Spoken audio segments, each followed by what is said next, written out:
queridos amigos y hermanos, sean todos bienvenidos en el nombre de nuestro Señor Jesucristo a una nueva edición de su comentario al texto bíblico sobre el cual la lección de la escuela sabática está basada. Y damos la bienvenida no solamente a una nueva edición, sino también a un nuevo trimestre de estudio, donde vamos a dedicar nuestros esfuerzos en el nombre del Señor a comprender la doctrina bíblica acerca del conflicto entre Cristo y Satanás, la gran controversia entre el bien y el mal. Y es realmente importante comprender esta doctrina fundamental y alrededor de todo el trimestre vamos a descubrir por qué. No solamente en relación con lo que esta doctrina ofrece para la interpretación de las demás doctrinas como un principio articulador, hermenéutico, interpretativo, como el paradigma para interpretar el resto de las Sagradas Escrituras, sino también como paradigma interpretativo sobre la base del cual podemos interpretar la realidad que nos rodea.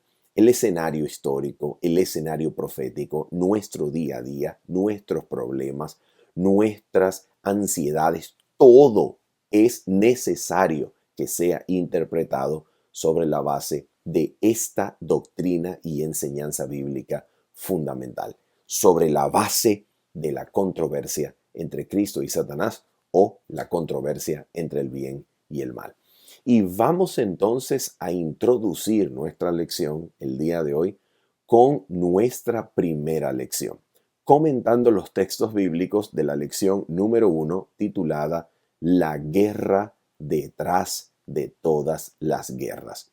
¿Qué es lo que enseña la Biblia en relación con el comienzo, el origen de la rebelión de Satanás y la disposición de Dios para acabar con ella con sabiduría y poder divinos?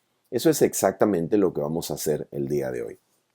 Y queremos antes de orar recordar que este comentario estará acompañado por nuestro bosquejo escrito. Pedimos disculpas de que antes las lecciones anteriores, aproximadamente las últimas 2 o 3 lecciones, no tuvieron acompañamiento de nuestro bosquejo escrito. Esto por razones de tiempo y razones de logística. Sin embargo, este comentario a la lección número 1 de nuestro nuevo trimestre tendrá nuestro acompañante escrito, cuyo enlace de descarga usted podrá encontrarlo allí en la descripción de este video y en los comentarios del mismo. Vamos entonces a orar, mis queridos amigos y hermanos, y en el nombre del Señor nos vamos a introducir en esta lección. Vamos a orar. Nuestro bendito, santo Padre Celestial, en el nombre de nuestro Señor Jesucristo, queremos por la fe, Señor, en las promesas que hemos recibido de tu Hijo amado Jesús, queremos por la fe en Él entrar en audiencia santa delante de ti, Señor, para pedirte el cumplimiento de tus promesas gloriosas, de enviar tu Santo Espíritu a nosotros para abrir nuestros corazones y mentes y contemplar la verdad según es en tu palabra. Muéstranos, Padre Santísimo, a Cristo delante de nosotros en la hermosura de su santidad para que al contemplarle seamos transformados y edificados en su gracia. Te lo pedimos, Santísimo Dios, en el nombre de Jesús. Amén. Amén.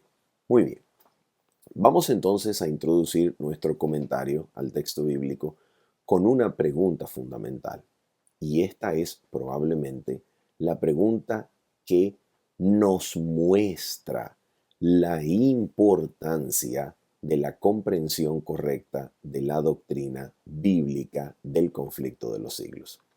La pregunta es, Dios, si es un Dios bueno, si Él es al mismo tiempo todopoderoso y al mismo tiempo bueno y amoroso, ¿cuál es la razón de la existencia del mal en medio de esta creación tal y como la conocemos?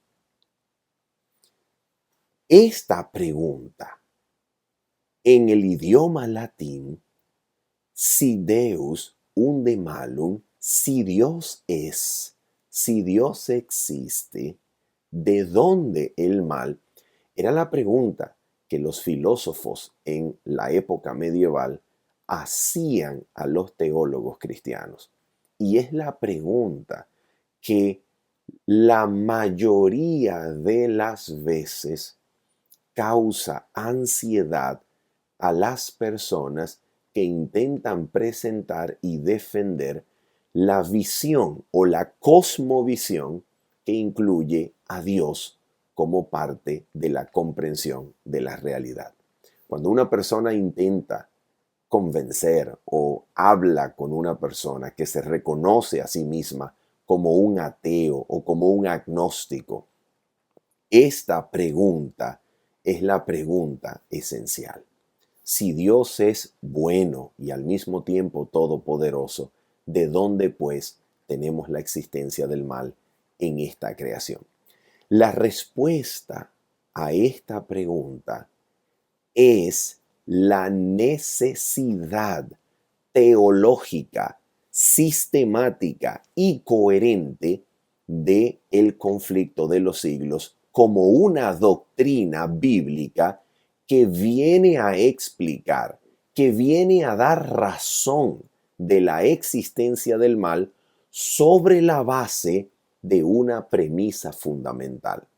¿Cuál es esa premisa fundamental que aclara, que ofrece dar razón o explicación de la presencia del mal en la creación?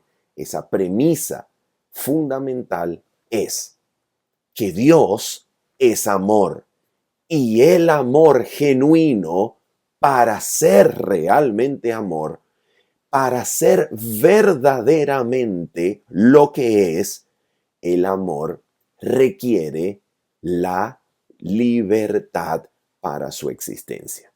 En otras palabras, Dios es amor. Para que ese amor sea realmente amor, necesita construirse sobre la base de la libertad. Allí donde la libertad no existe, el amor genuino no puede existir. De manera que la libertad de sus criaturas es el primer condicionante para la existencia del amor que Dios ha decidido tener de parte de sus criaturas como relación armónica entre Él y sus criaturas. El amor construido sobre la base de la libertad es la única cosa que puede crear un universo en donde sea posible una relación genuina, armónica con el Creador. A ver, para nosotros ilustrar este punto que es tan importante, nosotros podemos, por ejemplo, entender a través de una anécdota personal. Permíteme contarte una anécdota personal para que se pueda comprender la importancia de la libertad para el ejercicio genuino del amor, para la experiencia genuina del amor. Mira esto. Cuando yo conocí a mi esposa por primera vez, yo recuerdo que durante esos días yo le pedí a ella su número de teléfono para sostener la comunicación que comenzaba. Ella no quiso darme su número de teléfono la primera vez que yo se lo pedí. Ahora imagina que mi reacción ante su reticencia de darme su número de teléfono, imagínate que mi reacción hubiese sido molestarme y decirle, ¿sabes qué, María José? Te exijo que me des tu número de teléfono. ¿Usted cree que si yo hubiese actuado de esa manera, a ella le nacería amor, confianza en el corazón hacia mí para darme su contacto telefónico? Jamás, ¿verdad? ¿Por qué razón? Porque el amor genuino no se exige sobre la base de la obligación. El amor genuino solo puede existir sobre la base de la libertad. Y la libertad solo puede ser verdadera libertad cuando existen por lo menos dos opciones que puedan ser elegidas. De manera que en el universo que Dios planificó, para que sus criaturas y Él experimenten verdadero y genuino amor como la relación ideal entre Él y sus criaturas, la libertad de las criaturas consiste en elegir, adorar, servir, amar al Creador o elegir otro camino diferente. La pregunta es, ¿cuál es ese otro camino diferente que se opone a la adoración, a la sumisión voluntaria, a la relación amorosa con el Creador de parte de las criaturas del universo? ¿Cuál es ese otro camino? El otro camino, que fue el camino elegido por Lucifer, pero que no estaba más probable o propenso para él que para el resto de sus criaturas, porque si hubiese sido más propenso para él que para el resto de sus criaturas, sería injusto con él. El camino diferente que tanto él como todas las criaturas de Dios tienen a disposición y puede ser elegido sobre la base de la existencia de la libertad para que a su vez exista el verdadero y genuino amor, es que toda criatura, incluyendo a Lucifer, tiene la libertad de elegir perseguir, buscar, intentar, independientemente de Dios, su propio bienestar, su propio criterio, su propia gratificación. La criatura puede perseguir su independencia y no elegir someterse a Dios en primer lugar. Toda criatura tiene la libertad de querer independizarse de Dios o someterse a Él voluntaria y amorosamente. Toda criatura en los cielos y en la tierra, toda criatura que existe tiene esa libertad. Y es exactamente eso lo que va a hacer que el pecado o la rebelión sea una posibilidad para las criaturas del universo celestial, para las criaturas de esta tierra, y que incluso será una posibilidad aún después de la redención. La posibilidad de que se levante el pecado no está en el hecho de que la redención no haya sido garantizada y suficientemente alcanzada por Cristo. No, la posibilidad de que el pecado vuelva a levantarse estriba en el hecho de que aún después de la redención, las criaturas seguirán siendo libres.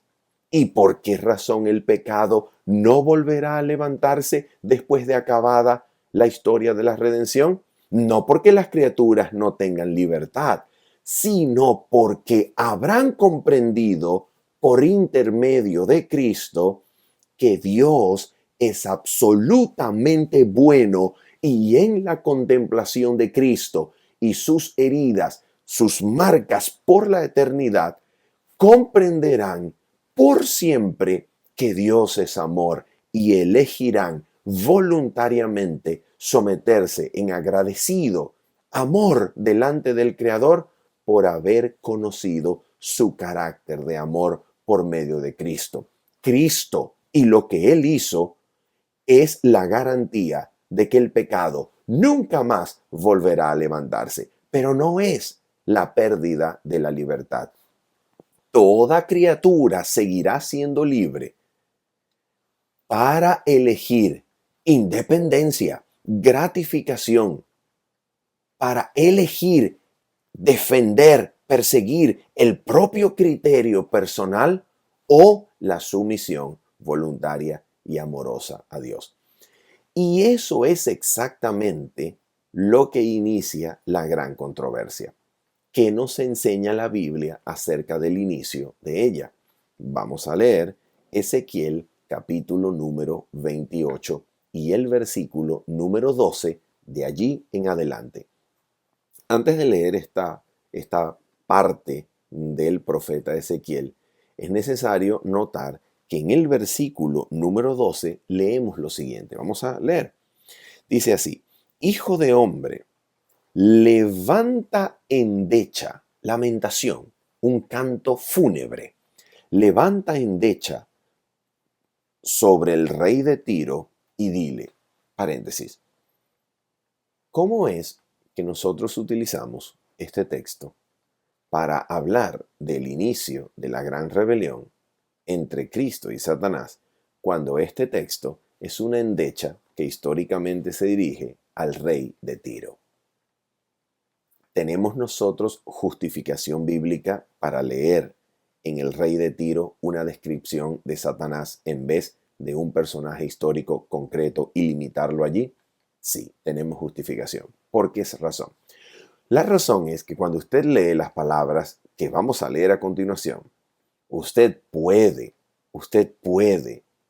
acordar con el profeta Ezequiel que realmente estas palabras no pueden limitarse a una audiencia humana.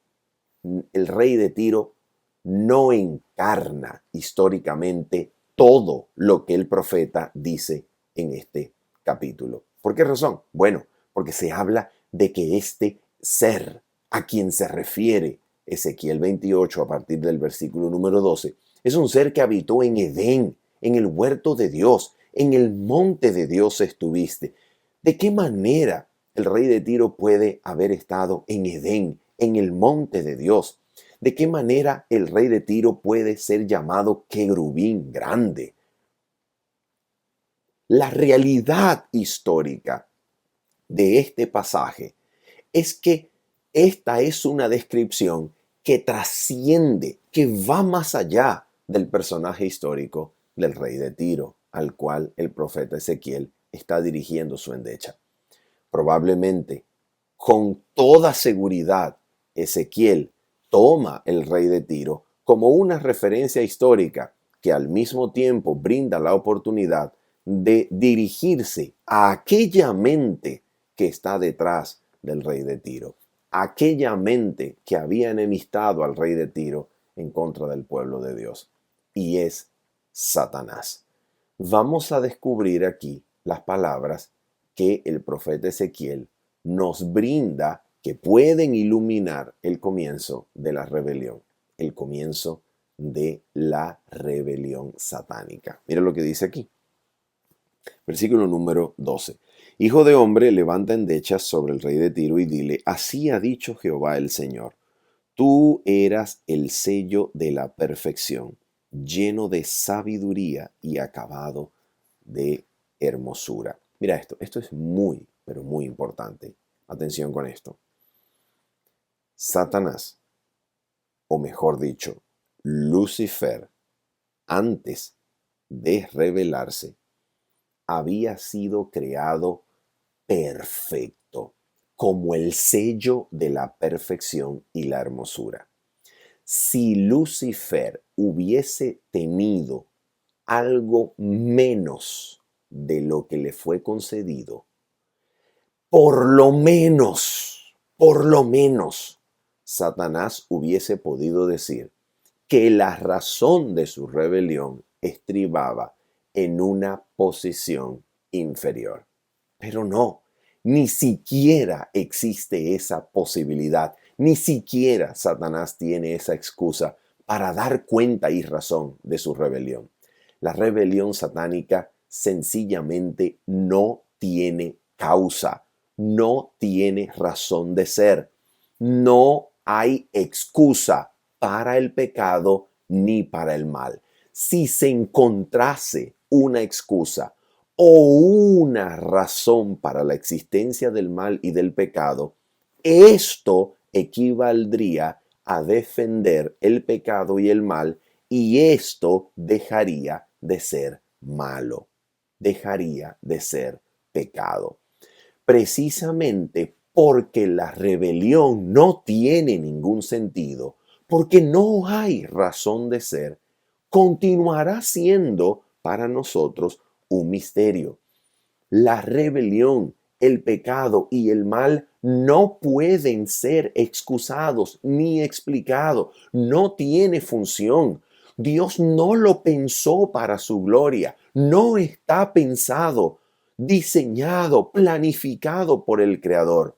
La única razón de la existencia del mal, o lo único que puede iluminar la mente sobre el fenómeno de su existencia, es que esta criatura tuvo, como todas las demás criaturas, libertad para elegir entre el sometimiento agradecido, amoroso y voluntario al Creador, o la procura, la búsqueda de la independencia del Creador para afirmar el yo, para afirmar su propio criterio. Y es entonces lo que vamos a ver a continuación. Ezequiel nos dice en el versículo número 13 lo siguiente: en Edén, en el huerto de Dios estuviste, de toda piedra preciosa era tu vestidura. Y luego de ser mencionadas dicen: los primores de tus tamboriles y flautas estuvieron preparados para ti en el día de tu creación. Tú, querubín grande, protector, yo te puse en el santo monte de Dios. Allí estuviste, en medio de las piedras de fuego te paseabas. Perfecto eras en todos tus caminos desde el día que fuiste creado hasta que se halló en ti maldad. ¿Cómo? ¿En qué consistió esa maldad? Isaías capítulo número 14 nos revela en qué consistió esa maldad. La maldad de Lucifer consistió en lo que nos dice Isaías 14, versículo número 12 en adelante, que de la misma manera como Ezequiel 28 está dirigido al rey de Tiro, de la misma manera Isaías 14, siendo un proverbio para el rey de Babilonia, según el versículo número 4, constituye una ventana hacia el conocimiento de la mentalidad que estaba detrás del rey de Babilonia, del origen de la mentalidad babilónica, que tiene su origen en la mentalidad satánica. Mira lo que se nos menciona acerca de este ser, que es llamado en Isaías capítulo 14 Lucifer, o lucero de la mañana, ya que Lucifer es la traducción al latín de la palabra lucero de la mañana. Mira lo que dice aquí: ¿cómo caíste del cielo, oh lucero? En latín, Lucifer, de allí el sustantivo propio. Hijo de la mañana, cortado fuiste por tierra, tú que debilitabas a las naciones, tú que decías en tu corazón. Aquí está el problema, aquí está la maldad. Que atención, él escogió desarrollar, él escogió cultivar, cosa que toda criatura en el universo de Dios tiene la opción de hacer. porque si esta opción solo pertenece a Satanás, entonces él estaría programado para el mal. No, toda criatura tiene la libertad de elegir esta mentalidad o la sumisión amorosa y voluntaria al Creador, contemplándolo, siendo atraídos por su amor. Mira esto, versículo número 13. Tú que decías en tu corazón, subiré al cielo, en lo alto, junto a las estrellas de Dios levantaré mi trono, y en el monte del testimonio me sentaré a los lados del norte. Sobre las alturas de las nubes subiré y seré semejante al Altísimo. El pecado tuvo su origen en el deseo de Lucifer, cultivado de procurar la afirmación del yo y así codiciar y desear ser semejante al Altísimo en poder y autoridad. La única cosa que Lucifer no era ser el mismo Dios. Eso fue lo que codició. Lo único que no era, lo único que no tenía era la autoridad del mismo Dios. Y eso fue lo que codició. De manera que en el gran conflicto, Lucifer no está principalmente interesado en negar la existencia de Dios. Esta será una estrategia posterior que Lucifer tomaría o asumiría en relación con las criaturas caídas de este mundo. Pero en el inicio de la gran controversia, no es la negación de la existencia de Dios lo que promueve Lucifer. No, Lucifer o Satanás, ya que Satanás es enemigo, adversario, así como la palabra griega diabolos, que quiere decir enemigo y adversario, la mentalidad satánica, en vez de negar la existencia de Dios, lo que hace es promover que esta existencia, para ser verdaderamente buena en relación con sus criaturas, para que sea buena, la existencia de Dios no puede incluir restricción alguna en la forma de una ley. Si Dios pone una ley sobre sus criaturas y espera obediencia y sumisión a esta ley, esto implica que la existencia del Creador no reporta, no significa, no es para el bien de las criaturas del universo. El bien de las criaturas del universo no puede estar en la obediencia a una ley que el Creador ponga sobre las conciencias de sus criaturas. Esto no puede significar el bienestar de las criaturas de Dios. Esto es lo que propone en esencia Satanás. Satanás entonces propone una alternativa a la sumisión voluntaria de la ley del Creador. Satanás propone que las criaturas celestiales dependan de su propio criterio personal para conducirse en el universo de Dios, ya que ellos, las criaturas celestiales, los ángeles, son suficientemente perfectos y para ellos errar es tan imposible como para Dios. Lo que Satanás promete es que los ángeles, las criaturas celestiales, dependan de su propio criterio en vez de tener una ley en y sobre sus conciencias. No, que cada criatura sea libre para elegir conforme a su criterio, su conducta, su proceder, pero no es necesaria una ley, porque en el instante en que existe una ley, el creador demuestra, esta es la tesis principal de Satanás, que ha creado no para el bien, ha creado para su propio beneficio, ha creado para su propia exaltación, no ha creado para el bien de las criaturas, ha creado para su propio beneficio. Ese es el problema de la mentalidad satánica. Satanás acusa al Creador de que Él no es bueno. Y la razón es que Él ha dado una ley. Si Él fuera bueno, quitaría la ley. Pero cuando pone la ley, eso significa que ha creado no por amor, sino que ha creado por egoísmo para el bien personal. Y eso es lo que el gran conflicto significa. ¿Será que Dios es verdaderamente amor a pesar de haber dado su ley? ¿La ley proviene también del amor de Dios? ¿O será que el Creador no es lo suficientemente bueno y no ha creado por amor y abnegación? ¿Cómo se demuestra y se resuelve este conflicto? Allí es que interviene el principio de la intervención divina para acabar con la rebelión. ¿Cuál es el principio de la intervención divina para extirpar y poner fin a la rebelión?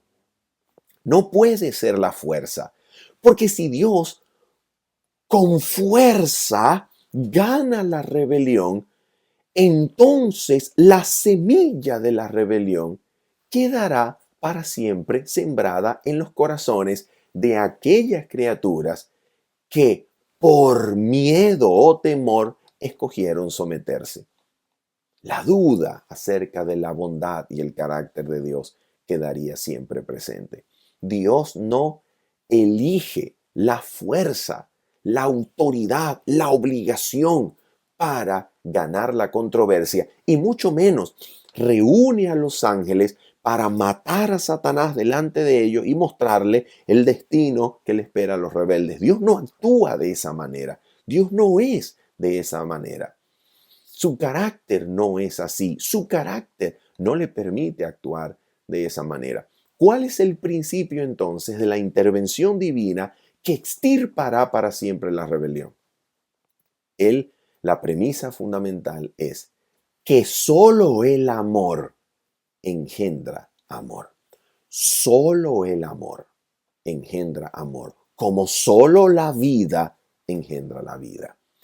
De manera que lo que Dios va a hacer para extirpar la rebelión es, número uno, Dios decide mostrar su propio carácter, su propio amor delante de todo el universo. Y con esa finalidad le va a conceder un tiempo a la rebelión para que la rebelión de Lucifer despliegue todos sus principios delante del universo, para que todo el universo conozca a dónde conduce la rebelión. El Creador concede un tiempo a la rebelión mientras se propone mostrar su verdadero carácter en el contexto de esta rebelión iniciada. ¿Cuál es el despliegue? ¿Cuál es la demostración de su carácter que va a garantizar el fin de la rebelión? Dios elige mostrarse por medio de su Hijo. El Hijo, que es quien comparte la gloria del Padre. El Hijo, quien es que comparte el amor del Padre desde los siglos de los siglos. El Hijo es quien puede dar a conocer al Padre, porque nadie conoce al Padre como el Hijo y nadie conoce al Hijo como el Padre. Eso es lo que Jesús nos enseñó. De manera que Cristo, la palabra de Dios, la manifestación audible del pensamiento divino, Cristo se va a encarnar para encarnar y manifestar el carácter del Padre delante de toda la creación. Y la manifestación definitiva de este carácter de amor es que después de una vida de servicio, de bendición, después de una vida donde las manos solamente se levantaron para bendecir, para sanar, para el bienestar de cada una de las personas y criaturas con las que él estuvo en contacto, después de una vida perfecta, el Creador hecho carne moriría por sus criaturas en una cruel cruz. ¿Qué es lo que el Creador está manifestando? La cruz del Calvario, Cristo crucificado, testifica delante de todo el universo que el Creador es verdaderamente abnegado para preferir el bienestar de sus criaturas. Sí, el Creador anhela que sus criaturas reconozcan su ley y se sometan voluntariamente a ella. Pero la única forma de someterse voluntariamente a esta ley, a este Creador, es conocer que el Creador asumió las consecuencias del mal, del pecado de las criaturas y fue tocado por la rebelión y por el mal, sufriendo él por causa de esta rebelión. Él escogió sufrir, él escogió ser alcanzado, tocado por el mal, por esta rebelión. Y él mostró que está dispuesto a sufrir, que está dispuesto a experimentar el dolor y las consecuencias del mal antes que levantarse en ira para destruir a sus propias criaturas.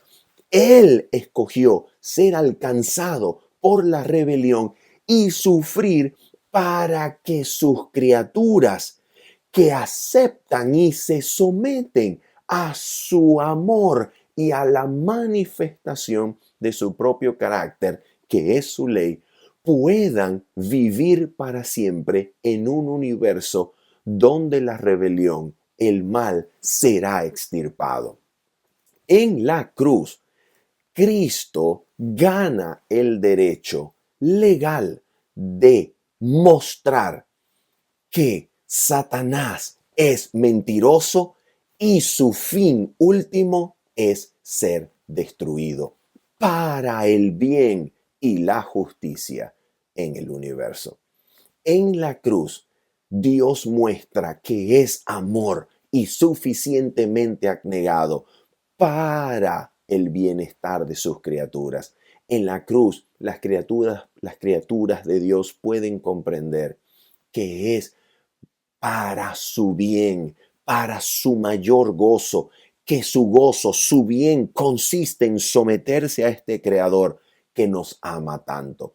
Y al mismo tiempo la cruz demuestra que Satanás es un mentiroso, un asesino desde el principio, y toda simpatía, todo último vínculo de simpatía que sintiera el cielo por Satanás es suspendido y abolido en la cruz. Ya no hay más simpatías del cielo por Satanás, porque en la cruz Dios demostró que Él es un mentiroso y asesino desde el principio. La cruz revela lo que Satanás hubiese hecho si se le dejase el control del universo como Él lo pidió al declarar que Dios debía eliminar su ley para el bienestar, supuesto bienestar de sus criaturas. Entonces, mis hermanos, la cruz es comprendida como el momento histórico central de todo el universo, en donde Dios y Satanás son reunidos y el carácter de ambos se muestra, se despliega para que delante de la cruz las criaturas de este universo tomen su decisión final. Por eso la cruz, en Juan capítulo número 12, versículo 31 al 33, se declara como el juicio de este mundo. Jesús dijo estas palabras: ahora es el juicio de este mundo. Ahora el príncipe de este mundo será echado fuera. Y yo, si fuere levantado, a todos atraeré a mí mismo. Y esto decía, dando a entender de qué muerte iba a morir. La cruz entonces es el centro del universo que atrae las miradas de todos para manifestar el carácter de Dios y al mismo tiempo revelar el verdadero carácter de Satanás. Pero la cruz no solamente logra eso. La cruz hace algo más. La cruz extirpa la rebelión del corazón que ya está caído como parte de la raza humana. La cruz, Cristo crucificado, no estamos hablando de la cruz sola, no estamos hablando del símbolo, no estamos hablando de la madera, estamos hablando de Cristo crucificado. Cristo crucificado atrae las miradas de las criaturas. Y las criaturas en la cruz que cedan a la manifestación, a la atracción de este amor que brilla desde la cruz, aquellas criaturas que cedan, que consientan, que digan sí a la atracción que nos llama desde la cruz, serán conducidas al pie de la cruz arrepentidas por los pecados que crucificaron al Salvador. Reconocemos nuestra culpa, comprendemos nuestra condición y clamamos: ¿qué es el pecado para que exija semejante víctima? Y en esa mentalidad delante de la cruz recibimos una vida nueva que consiste en nuevos pensamientos, nuevos deseos, nuevos fines. La ley de Dios queda grabada en el corazón y podemos decir juntamente con Cristo: el hacer tu voluntad, Dios mío, me ha agradado. Esto quiere decir que la cruz de Cristo, Cristo crucificado, cuando es contemplado, expulsa la rebelión del corazón. Y el corazón puede ser sometido voluntaria y agradecidamente al Creador porque hemos comprendido, aceptado su amor manifestado por nosotros. Pero la cruz no solamente representa el fin de una vida de gratificación propia, sirviendo a las pasiones y deseos de la carne para el comienzo de una nueva vida. La cruz significa que Dios alcanza el ideal de establecer enemistad entre el ser humano y Satanás. ¿De dónde proviene eso? Génesis capítulo número 3 y el versículo número 15. Mira lo que nos dice la escritura en esta sección. Génesis 3, capítulo número 15, está en el contexto de la caída del ser humano en el Edén después del engaño satánico, después de las aseveraciones de la serpiente, de que el día que de este fruto del conocimiento del bien y del mal comieren, no morirían, sino que los ojos de ellos serían abiertos y llegarían a ser como Dios. ¿Dónde está el engaño satánico aquí?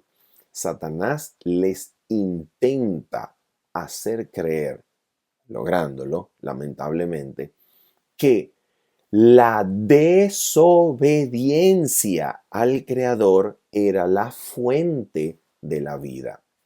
Desobedece y vivirás. Desobedece y alcanzarás una mejor existencia. Si tú desobedeces, será para tu bien. Tu bien se alcanza, tu verdadera existencia se alcanza, tu verdadera vida se alcanza por la desobediencia. Porque cuando comas serán abiertos vuestros ojos. Dios había dejado este árbol como la señal de la libertad que las criaturas humanas tenían, las criaturas humanas recién creadas. El árbol era la señal de la libertad que el hombre tenía de elegir entre el Creador o algo diferente, porque Dios, al decirle: de todo árbol del huerto comerás, de todo árbol bueno y delicioso a la vista, según Génesis 2, 9, de todo árbol del huerto comerás, pero del árbol del conocimiento del bien y del mal no comerás, porque el día que de él comieres ciertamente morirás. Al decir eso, Dios está definiendo, determinando el bien del hombre y el mal. Dios está siendo fuente determinante de la moral, del bien y del mal para el ser humano. Pero el árbol se llama conocimiento del bien y del mal. Quiere decir que ofrece conocimiento del bien y el mal alternativo, independiente, al margen de la determinación del Creador.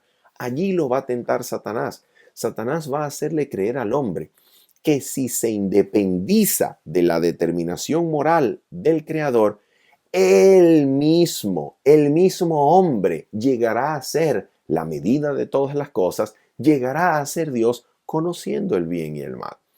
De esa manera, entonces, cuando Satanás tienta al ser humano, luego de hacerle dudar de la bondad de su Creador, niega la palabra, el ser humano llega a creer que es para su propio bien desobedecer para alcanzar una mejor existencia. Pero, según la Biblia, lo único que llegaron a conocer fue su vergüenza, la vergüenza de estar desnudos. En vez de elegir, o en vez de alcanzar, mejor dicho, un mejor nivel de existencia, conocieron su vergüenza. Conocieron que estaban desnudos, en vez de abrírseles los ojos para ver como Dios ve. No, se le abrieron los ojos y vieron que estaban desnudos.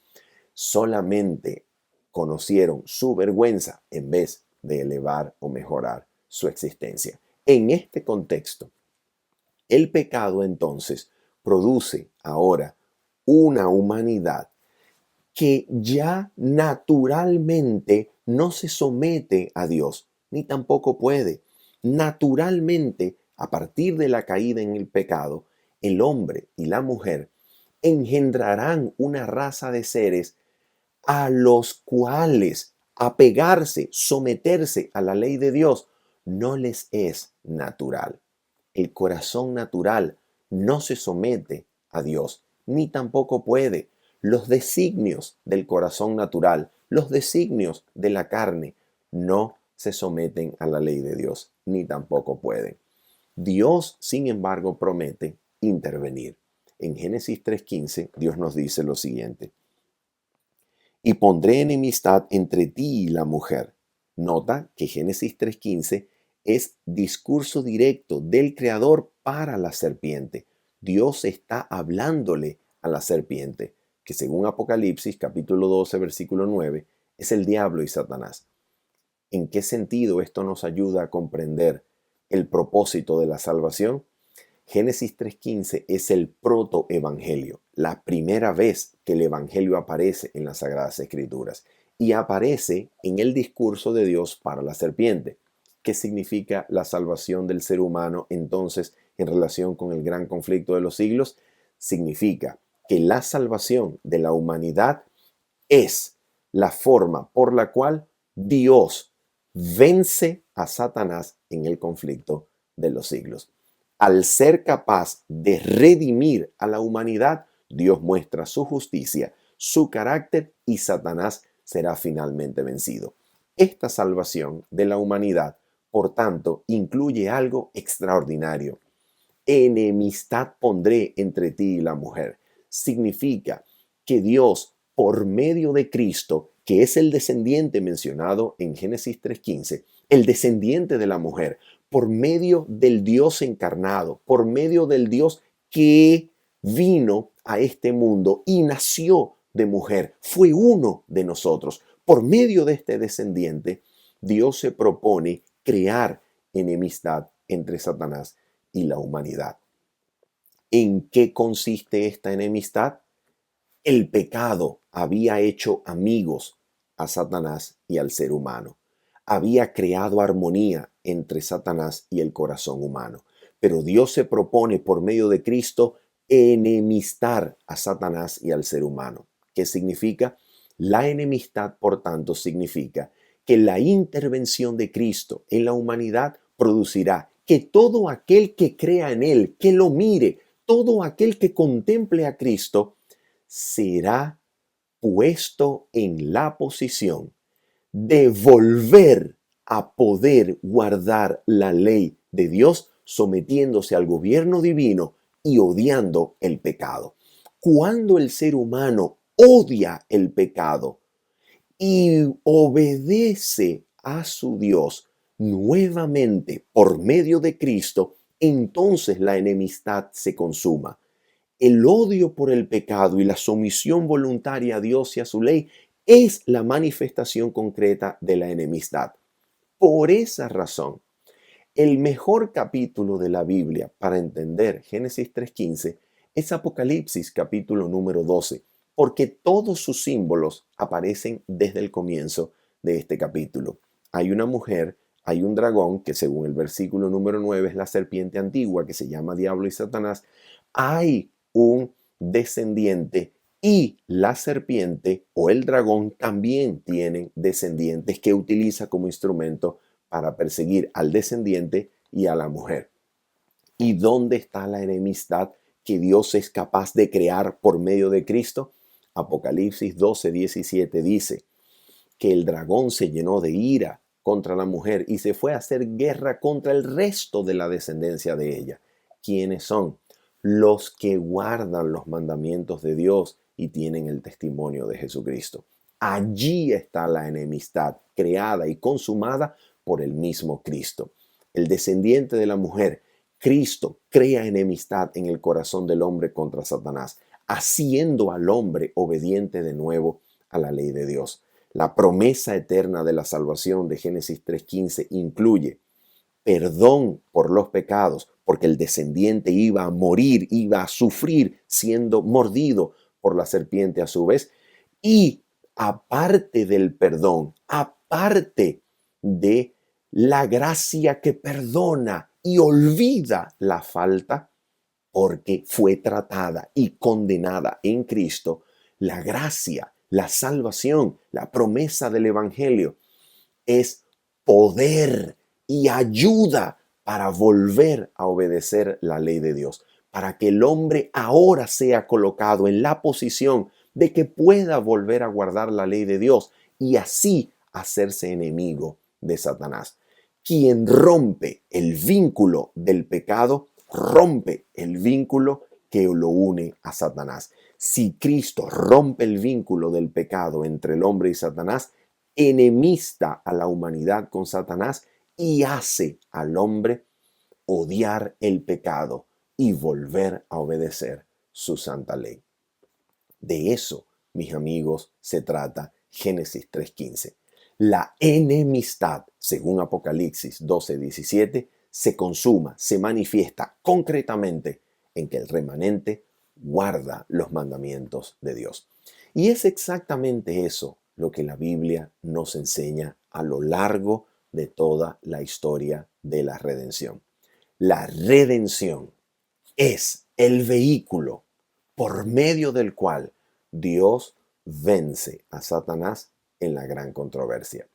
Él lo escogió así desde el momento en que la humanidad fue sumada a la rebelión satánica. Dios escogió arrancar al ser humano del poder y de las garras de Satanás, venciéndolo así en el gran conflicto y habilitando a los seres humanos para que experimenten también victoria en contra de Satanás.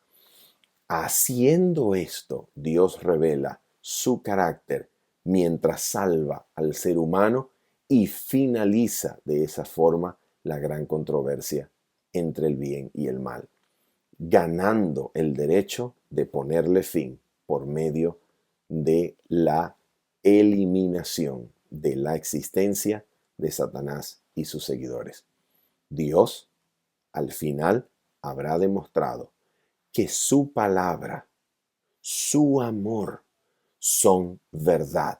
Siempre lo han sido. Dios siempre ha sido amor y la rebelión nunca tuvo razón de ser. Nunca fue necesaria. Nunca tuvo una excusa. Nunca tuvo una sola razón para ser. Dios mostrará que Él es amor y todo el universo, desde los átomos más ínfimos hasta los mundos más vastos, volverán a latir al unísono con el corazón de Dios declarando que Dios es amor. Habiendo dicho esto y esperando que usted haya sido edificado en el nombre de nuestro Señor Jesucristo, nos despedimos diciéndoles en esta hora bendiciones. Chao, chao.